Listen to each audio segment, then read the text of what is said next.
여러분, 세상에는 이 두 가지의 동행이 존재한다고 하죠. 행복한 동행과 원치 않는 동행인 것입니다. 그렇죠.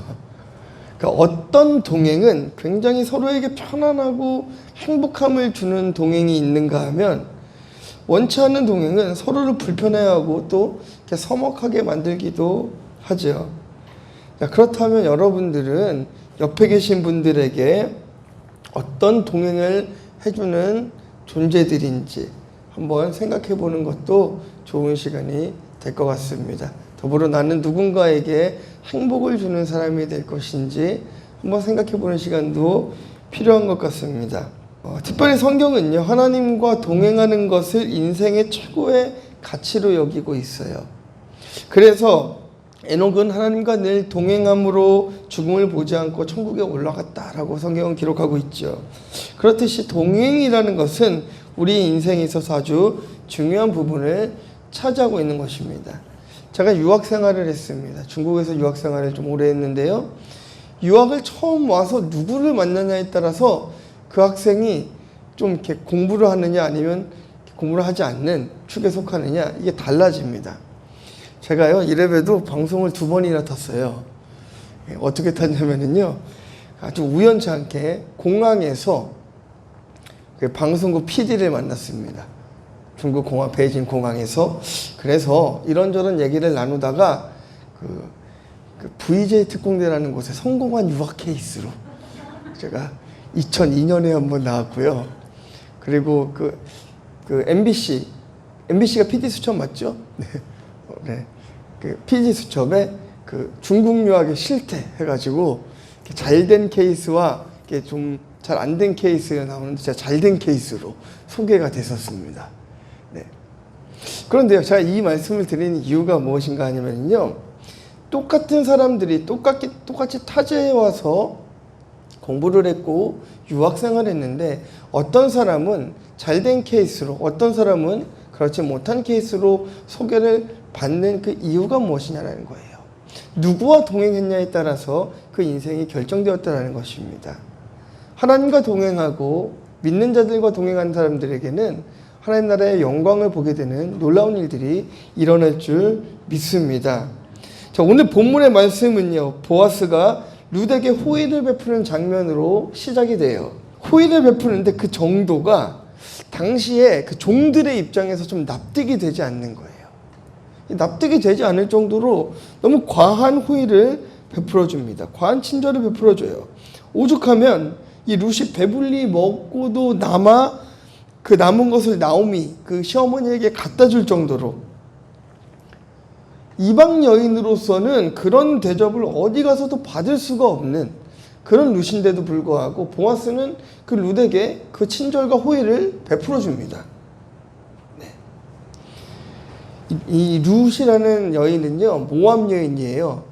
여러분, 그 이스라엘과 모압의 관계, 하나님께서는 이 모압 땅을 저주받은 땅이라고 표현하실 정도로 이 모압은 굉장히 이스라엘 백성들에게 저주하는 땅이고, 말하자면 섞일 수 없는 땅이에요. 그곳에서 온 모압 여인 룻이기에 사실은 그 땅에서 살아가는 것이 쉬운 것은 아니었습니다. 그렇지만 보아스는 룻에게 친절을 베풀어 주시는 것이죠. 하나님의 은혜로 믿음의 사람 보아스를 만나게 되었고 앞으로 그와 함께 동행하게 되는 것입니다. 하나님의 은혜가 없이는 행복한 동행은 있을 수가 없어요.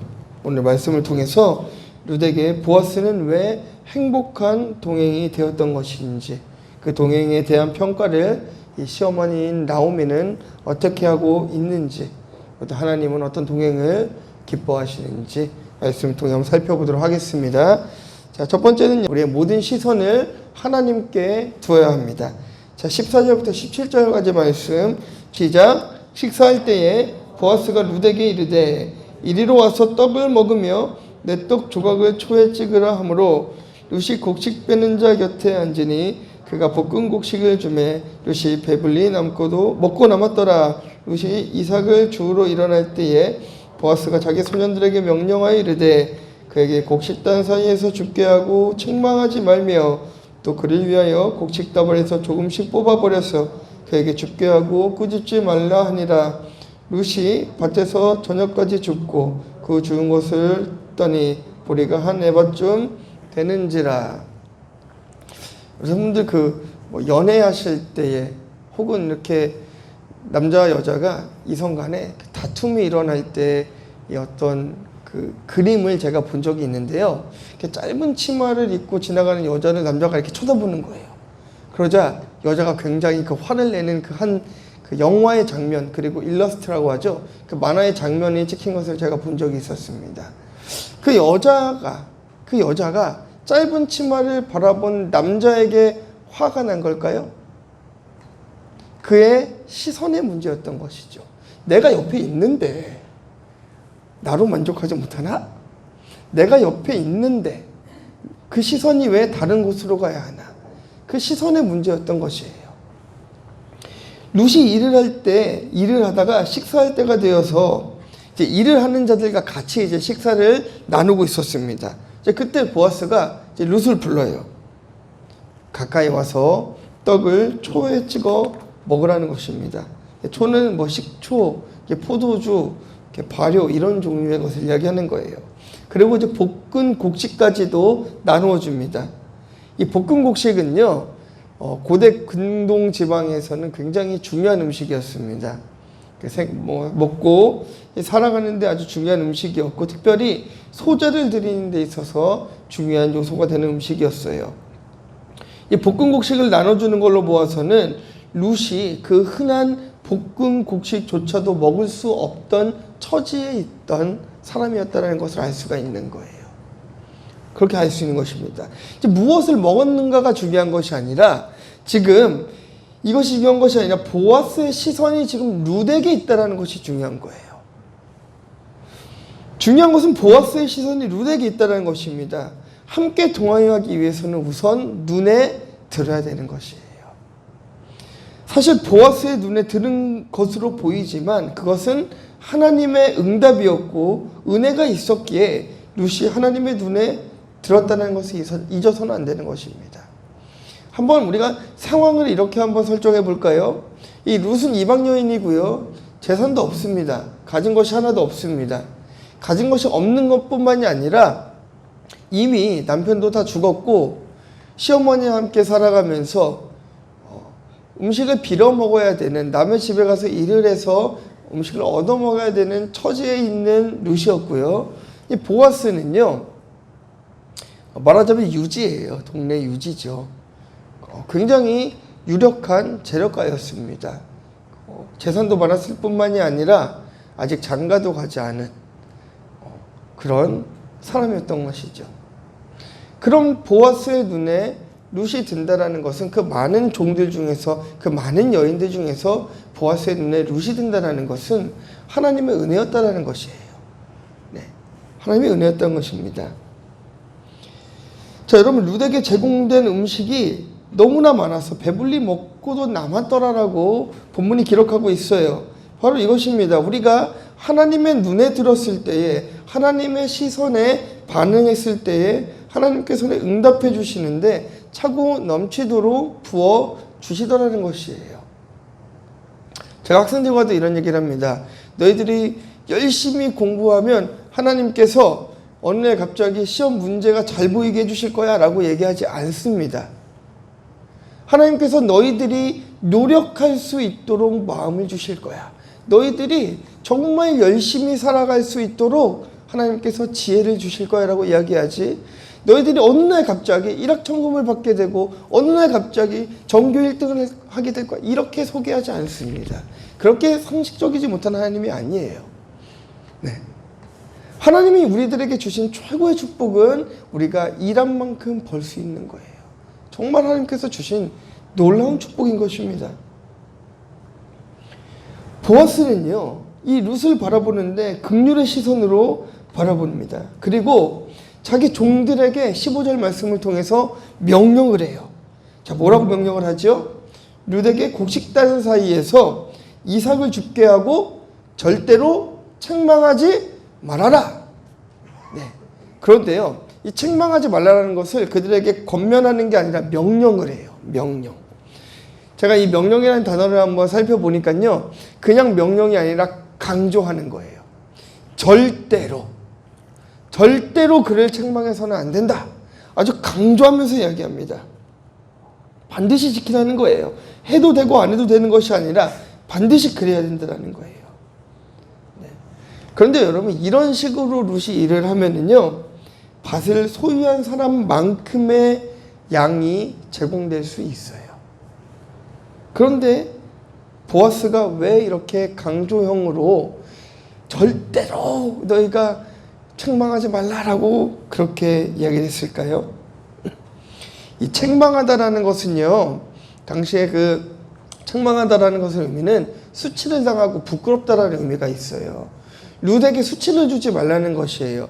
룻이 이방 여인이기 때문에 당해야 되는 그 앞으로의 수치까지도 그가 배려해서 종들에게 명령했던 것입니다. 자신이 없을 때 룻을 보호하기 위한 방편으로 보아스는 아주 강조형으로 명령을 하는 거예요. 어떤 핑계도 대지 말고 룻을 도우라는 것이에요. 아주 강력한 명령이었습니다. 하나님께서 자기 백성들을 지키실 때 이렇게 강조형으로 명령하시는 거예요.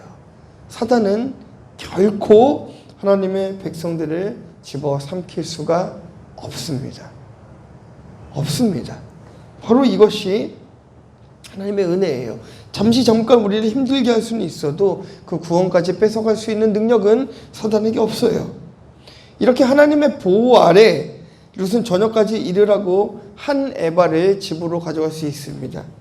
그런데 이 한 에바라는 게 좀 감이 안 오시잖아요. 한 에바라는 것은요, 밭에 10분의 1 정도 되는 양이에요. 말하자면 이삭을 주운 정도의 수준이 아닌 것이죠. 여러분, 한번 밭에 가보시면 밭이 엄청 크잖아요. 그 중에 10분의 1의 곡식이면은요, 한 가족이 먹고도 남죠. 이삭을 주어서 먹는 수준이 아니라 정말 그 온 식구들이 배불리 먹고도 남을 정도로 가져갈 수 있게 도와줬다는 거예요. 여러분, 우리가 말씀으로 보았듯이 우리도 하나님의 시선 아래 있어야 됩니다. 하나님의 시선 아래 있을 때가 가장 안전하고, 하나님의 시선 아래 있을 때 여러분은 가장 그 평안함을 누릴 수 있게 되신 것입니다. 그래서 여러분들 하나님 주시는 그 최고의 축복을 누리시길 주님의 이름으로 축원합니다.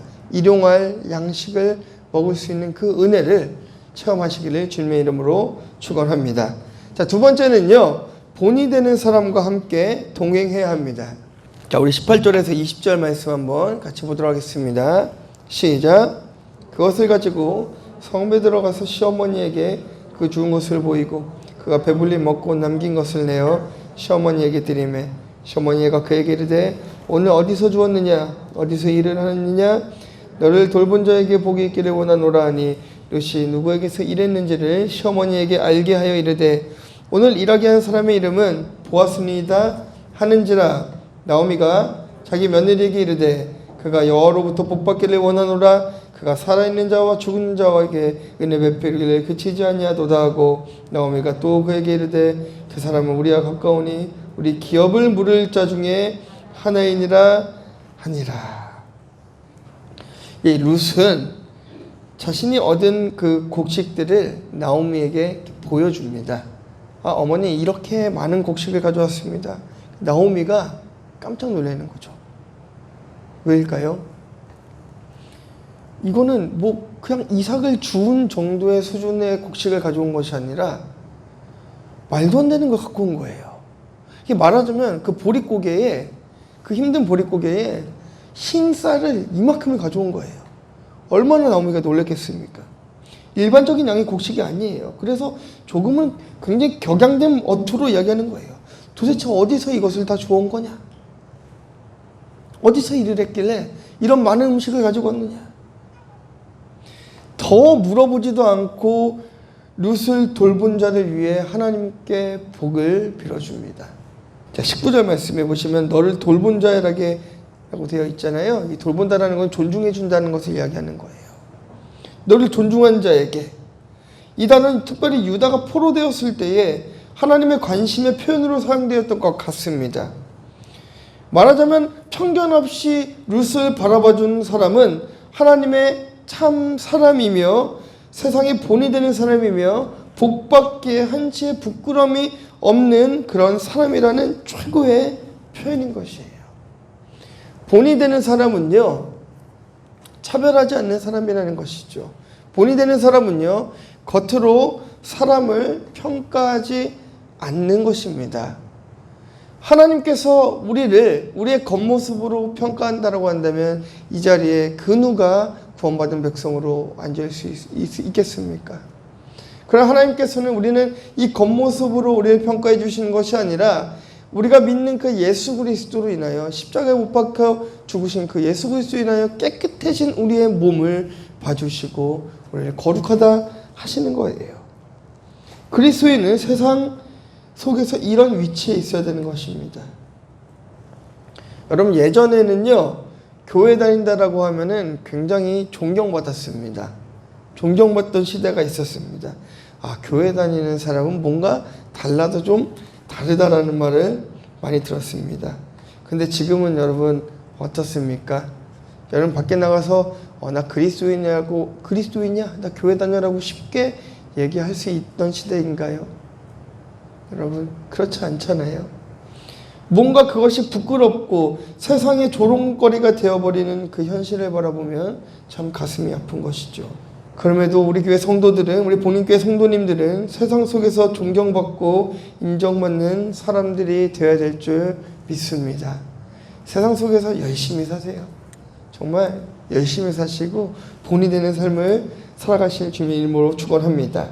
자, 이제 룻은요, 나오미에게 그간 어떤 일이 있었는지를 이제 이야기해줘요. 그리고 자신에게 호의를 베풀어준 그가 바로 보아스라는 인물이라는 것을 나오미에게 이야기해 줍니다. 자, 근데 20절 말씀에 보아스를 축복하면서 그가 알 수 없는 말을 해요. 살아있는 자와 죽은 자에게 은혜 베풀기를 그치지 아니하는도다. 살아있는 자를 축복하는 것은 아주 확실하죠. 그런데 죽은 자를 축복한다는 것은 도대체 어떤 의미가 있을까요? 죽은 자에게 은혜를 베푼다 라는 것은 어떤 의미가 있을까요, 여러분? 우리 기업 물을 자 중에 하나다 라고 말하는 그 부분이 바로 답을 알 수 있는 이제 키가 될 수 있습니다. 기업을 물은 자라는 것은 이제 여러 가지 의미로 좀 해석할 수 있는데요. 친족이라는 의미가 있어요. 친족. 말하자면 그 나오미와 룻과 친족의 관계라는 것입니다. 친족은 자기 친족을 어려움에서 구해줘야 하는 의무가 있었어요. 그런 의미에서 살아있는 자를 도와주는 거예요. 어려움에 처한 살아있는 자. 죽은 자에게 은혜를 베풀어준다는 것은 신분의 회복과 명예의 회복을 이야기하는 것이에요. 이 나오미의 가정이 어떤 가정이었냐면요, 사사시대예요, 지금이. 여러분, 그 사사시대는 이런 사이클이 있습니다. 이게 기독교 세계관이라고 이야기하는데요. 창조와 타락과 구속이에요. 하나님께서 창조해 주시면 인간은 타락하고 그 타락한 인간을 바라보면서 하나님 다시 구속해 주시는 것. 이게 기독교 세계관이라고 이야기하는데 이 사사시대가 그랬어요. 인간이 타락하는 거예요. 그러니까 하나님께서 보고 계시다가 사사를 보내서 다시 회복해 주시고 재창조해 주십니다. 그러면 또 인간이 또 타락을 해요. 또 하나님의 뜻을 떠나요. 이 나오미의 가정이 지금 하나님의 징계가 있었던 시대에 이 유대 땅에서 모압으로 이주를 하는 거예요. 하나님의 징계를 피해서. 그래서 그곳에서 쫄딱 망합니다. 그리고 다시 고향으로 돌아와요. 그 신분의 회복과 그 명예의 회복을 보아스가 해주었다라고 나오미가 이야기하고 있는 것이에요. 자, 그러면서 우리 기업 물을 자 중에 하나이다 라고 이야기해요. 근데 여러분 이제 이 말씀 한번 잘 들어보세요. 기업 물을 자 중에 하나다라고 이야기하는 것은 보아스 이외에 다른 사람이 있다는 거예요? 없다는 거예요? 또 있다라는 거죠. 하나이니라 라고 이렇게 말씀하고 있어요. 그런데 이것을 제가 원문 성경으로 보니까요, 이게 3인칭 대명사 단수로 되어 있습니다. 어렵죠? 꼭 넣어야 돼 이거예요. 반드시 보아스가 우리의 기업을 물을 자가 되리라 라고 나오미가 이야기하고 있는 것이에요. 네, 이렇게 얘기하고 있는 것입니다. 우리 기업을 물을 유일한 사람이다 라고 지금 나오미가 이야기하고 있는 거예요. 하나님은 룻에게 보아스와 동행할 기회를 주셨습니다. 보아스는 본이 되는 사람이었습니다. 그 가정을 회복시키고 하나님께로 이끌 수 있는 그런 사람이었어요. 하나님께서는 그 보아스를 예배하시고 나오미와 룻에게 그 보아스를 붙여주신 거예요. 여러분 옆에 계신 분이, 그리고 여러분 만나는 그 사람들을 이렇게 소중하게 여겨야 되는 것입니다. 자, 믿지 않은 남편에게 보아스와 같은 존재가 되시길 주님의 이름으로 축원합니다. 믿지 않은 직장의 동료들에게, 여러분의 아내에게, 친구에게 보아스와 같은 본이 되는 존재가 되기를 주님의 이름으로 축원합니다. 그래서 아무리 어려운 자도 여러분 옆에 있으면 회복되는 놀라운 역사가 여러분들 인생 가운데 일어나기를 주님의 이름으로 축원합니다. 자, 마지막 세 번째는요, 하나님의 뜻을 알고 끝까지 동행해야 됩니다. 21절에서 23절까지의 말씀입니다. 시작.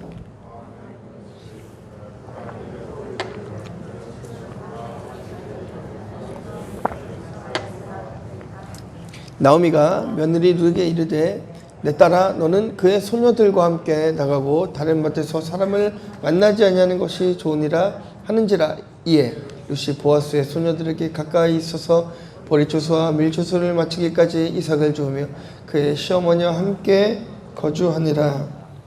아멘. 자, 사실 보아스가 밭에서 일하는 것을 허락해도 룻의 입장에서는요, 어머니 나오미가 허락하지 않으면 그 밭에 있을 수가 없습니다. 룻은 나오미에게 보아스가 한 말을 전달하는데요, 추수를 다 마칠 때까지 보아스의 밭에서 일을 하라는 내용이었어요.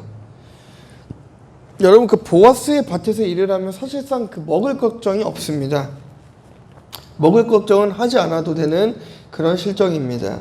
그러나 나오미가 보아스 밭에서 일을 하도록 허락한 이유는 그 이유 때문이 아니에요. 자, 22절 말씀에 보면은요, 다른 밭에서 사람을 만나지 아니하는 것이 좋다라고 되어 있지 않습니까? 다른 곳에 가서 수치를 당할까 하는 염려 때문이었어요. 그런 걱정에서 비롯된 것이었습니다. 다른 밭에 가서 수치를 당할까 하는 걱정과 더불어 이 보아스의 행동으로 미루어 봤을 때, 이 사람은 정말 믿을 만한 사람이라는 확신이 있었기 때문에 룻을 보아스의 밭으로 다시 보낼 수 있는 것입니다. 그래서 21절 말씀에 모압 여인 룻이라고 다시 한 번 더 표현하는 거예요. 이게 룻기를 보실 때 굉장히 포인트가 되는 게 뭐가 있냐면요, 룻을 부를 때 그냥 룻 이렇게 표현하는 곳이 있고요, 어떤 곳은 모압 여인 룻이라고 표현하는 데가 있고, 어떤 곳은 이방 여인 룻이라고 표현하는 곳이 있어요. 이게 의미가 있는 거예요. 모압 여인 룻, 이방 여인 룻이라는 것은 그의 어떤 존재, 하나님을 믿지 않는 이방 땅에서 왔다라는 것을 기억하게 하기 위해서 그렇게 표현을 하고 있는 것입니다. 21절에 모압 여인 룻이라고 다시 한번 표현하면서 나오미의 걱정이 바로 그거였던 거예요. 룻이 다른 데 가서 일을 하게 되면은 또 이방 여인이라 수치를 당할 텐데,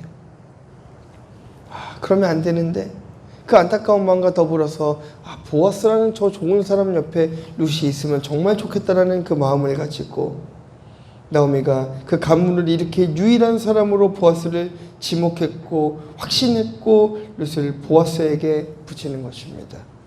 그것은 단순한 재력이나 매력 혹은 선함 때문은 아니었습니다. 하나님의 은혜이고 그것이 하나님의 뜻이라 확신했기 때문인 것이에요. 이 말씀을 보면서 우리가 깨달아야 되는 것이 있죠. 우리는 사람을 평가하되 그 사람의 외모나 재력으로 평가해서는 안 되는 것입니다. 하나님 앞에서 얼마나 신실한가를 보아야 돼요. 그렇게 만나게 된 인연을 소중하게 생각하면서 동행해야 됩니다. 이것이 바로 성도와 성도 간의 관계, 목자와 양의 관계, 스승과 제자의 관계, 친구와 친구의 관계가 되어야 되는 것입니다. 룻이 보아스를 만난 것은 하나님의 은혜였습니다. 하나님의 계획하심이 아니고서는 이런 일들이 일어날 수가 없었습니다. 그런 성품을 가진 보아스를 만나게 해주신 하나님의 은혜를 우리가 다시 한 번 더 묵상하고 또 그 은혜를 삼아야 될 줄 믿습니다. 우리 인생 가운데서도 하나님께서 이렇게 보아스와 같은 사람들을 붙이고 하시죠. 자, 여러분들에게 그 보아스와 같은 사람이 누군가요? 옆에만 있어도 복이 되는 사람이 누구인가요? 옆에만 있어도 미소가 지어지고 웃음이 지어지는 그런 사람이 누구인가요? 누가 돼야 될까요? 네. 그렇죠? 제가 돼야겠죠? 그렇죠? 내가 돼야겠죠? 옆에 사람이 그런 사람이 되기를 기대하는 것보다 제가 되는 게 더 빠릅니다. 여러분 한번 뭐 이렇게 말씀드려서 죄송하지만 그 결혼을 하셔서 뭐 50년, 60년을 사세요. 막 오랫동안 사신 저희 할머니, 저희 그 외할머니, 외할아버지 또 좀 시골에 계시는데요. 지금도 다투세요. 지금도 막 그 의견이 다르시고 연세가 80이 넘으셨는데도 지금도 질투도 하세요. 그걸 바라보면서 제가 생각을 한 거예요. 생각을 한 것입니다. 아, 누군가와 동행한다는 것은 끊임없이 그 사람을 인정해 줘야 된다는 것을 느낀 것이죠. 그것이 끝이 없다는 것입니다. 근데 그게 변하려면 결국 내가 변하는 수밖에 없더라고요. 내 눈이 변하는 게 빠릅니다. 저 사람이 변하기를 기다리는 것보다 내 눈이 바뀌는 것이 더 빠른 거예요. 서로에게 행복한 동행이 되기 위해서 서로에게 보아스 같은 존재가 되어주는 복음교회 성도님이 되기를 주님의 이름으로 축원합니다.